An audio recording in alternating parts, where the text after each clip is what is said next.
In terms of game design, both Splatoon games are actually really good. Even people who have fallen out of the game admit that at its core, the design of Splatoon is good. However, just like any game, Splatoon has its shortcomings in terms of design, and depending on who you ask, the most common complaint people are going to have with both games end up being the balance. Honestly, in terms of Nintendo's first attempt at a shooter, the games are balanced relatively well. Now, that statement may upset some people, but I've seen poorly balanced games in my time, and Splatoon certainly isn't one of them. There is one aspect of the game that has left more to be desired, an aspect that, over the course of both games, has been abused to the ends of the earth and back, and that's the specials. Splatoon 1 vets may have some war flashbacks to the days of Bubbler and Kraken, two specials that dominated the first game all the way through its life. During the time from Splatoon 2's announcement to release, community-wide, people were hoping specials like Bubbler and Kraken would get the axe. As development continued and interviews and footage came out, we learned that thankfully everyone was gone. In their place were brand new specials, but with new specials come new issues. This brought back its own beast into the game, Ink Armor.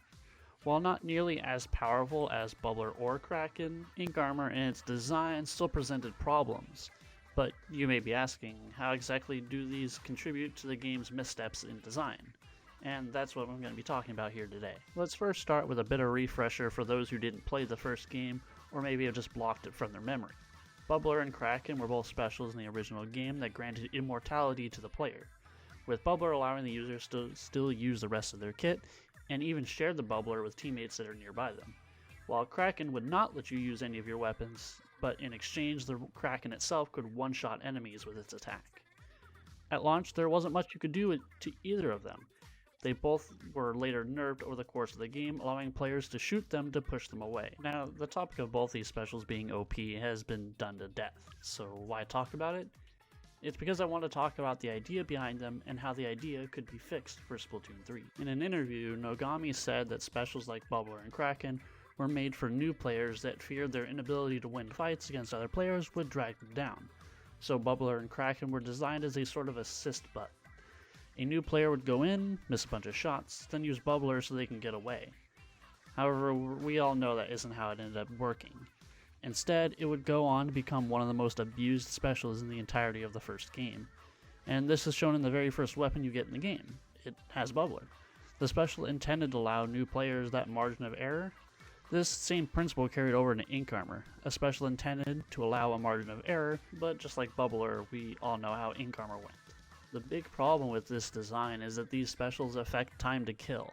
In a game where time to kill is already really low, that really affects a lot of weapons. This is super evident at Splatoon 2's launch, when Ink Armor still provided a ton of invincibility frames even after breaking. It lasted half a second, which may not sound like a lot, but the vast majority of weapons actually kill faster than that. Meaning some weapons would essentially have to kill an Ink Armor user twice over when the Ink Armor user just needed to kill you once. Bubbler and Kraken also affected the time to kill in a slightly lesser way, instead acting more as a full health restore with the press of a button. The community for years has had an issue with things that affect time to kill, and I'm looking at you, damage up, defense up, and main power up.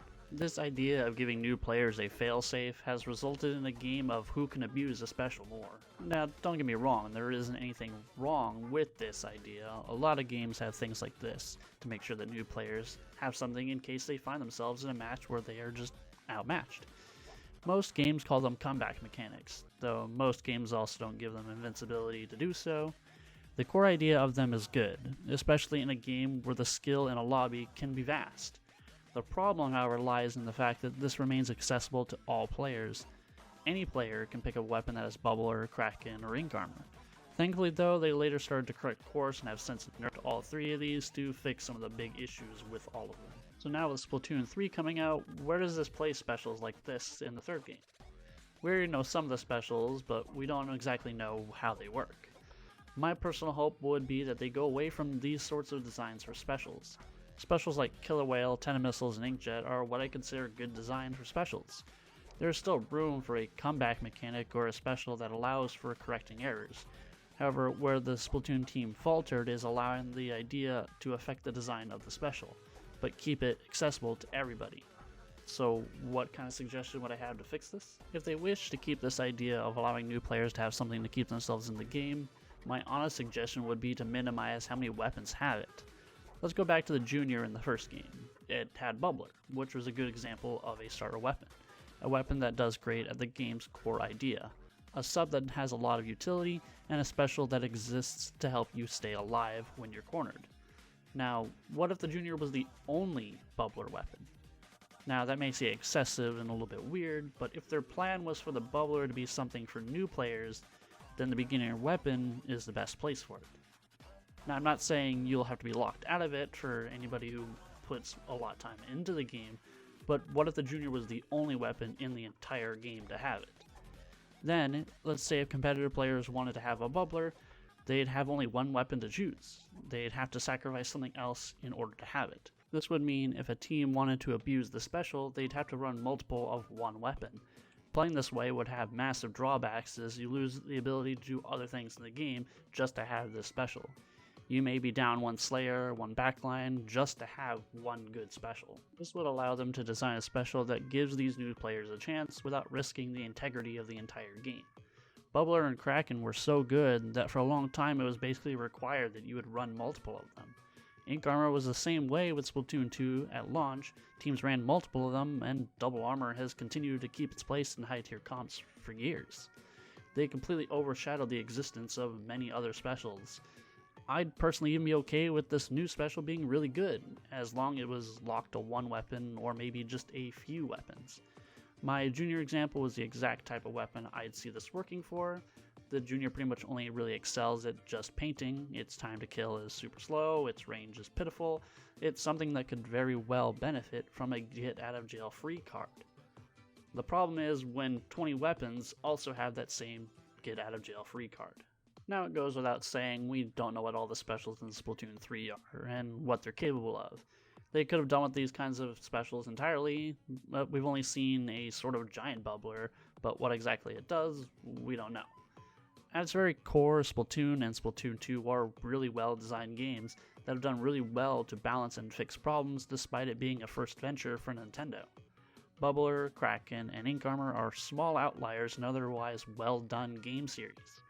I'd just like to see them step away from the sort of design and lean into specials that no longer affect time to kill, or if they do, limit the number of weapons with them to a small number. What do you guys think? Do you think these sorts of specials should be limited like what I've talked about? What are your ideas for handling something like this? I'd love to know.